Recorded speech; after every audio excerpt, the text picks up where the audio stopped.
Good morning, everyone. Good morning, lovely lady.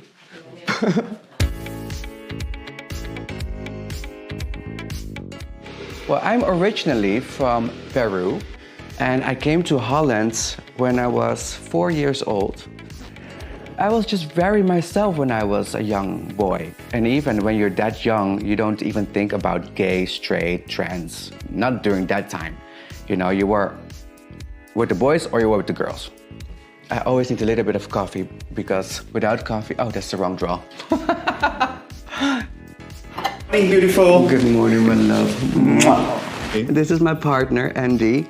And we've been with each other almost like for 6 years now. How's my hair? Is this good or is this better? Beautiful. No, you don't want to change it in the middle of film. No? How's mine? I love it. 6 years already. Oh my God. Yeah. It's like 30 years in gay years. I dealt with a lot of inner homophobia growing up. I really was hoping and praying that, okay, it will go over.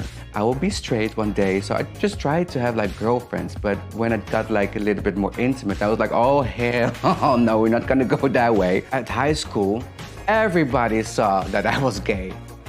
It showed, you know, my eyebrows were like this thin. There was some violence sometimes with the boys who were a little bit older. But, you know, they didn't kick the gay away. I'm still very gay. It really took a long time for me to fully accept myself.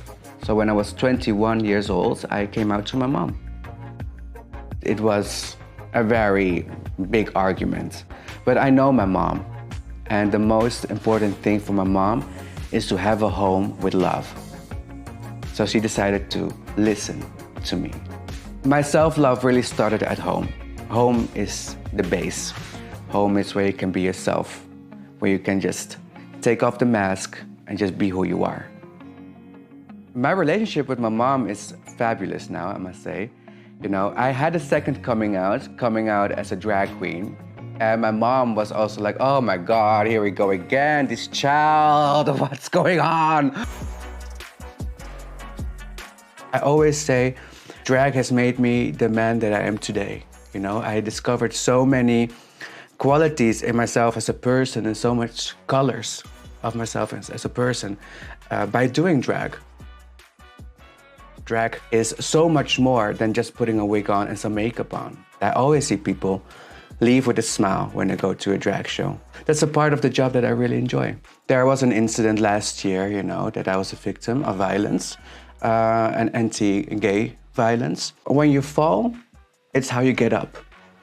And I got up, and I'm actually more prouder than ever. I refuse to go back in the closet, and I refuse to live in fear. You know, we have rights to live authentically who we are. People should try drag just once in their life. Straight, a woman, a man, straight, bisexual, whoever you are, just try drag. And she is done. Yes, darling, get into this fantasy. Wait, let me give you a little over shoulder. Ooh. Come in. I'm done, it's a wrap. Oh, thank you.